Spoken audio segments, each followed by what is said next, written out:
मुंडे बंधू भगिनी सलग दुसऱ्या दिवशी एकाच मंचावर आल्याचं पाहायला मिळालं.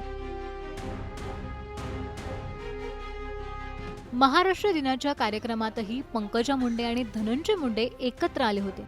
यावेळी त्या दोघांमध्ये संवाद झाल्याचंही पाहायला मिळालं.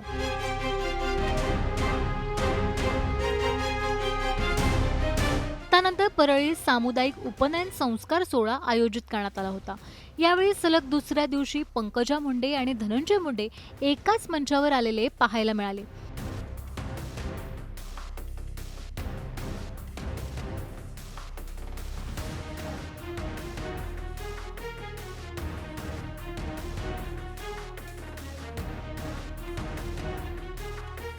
या सोहळ्यात संत महंतांनी देखील उपस्थिती लावली होती. पंकजा मुंडे आणि धनंजय मुंडे या दोघांनीही या सोहळ्यात सहभागी वटूंना शुभेच्छा दिल्या. या सोहळ्यासाठी परळीतील नागरिकांनी गर्दी केल्याचंही पाहायला मिळालं. दरम्यान सलग दुसऱ्या दिवशी झालेली मुंडे बंधू भगिनींची ही भेट राजकीय वर्तुळात चर्चेचा विषय ठरली आहे.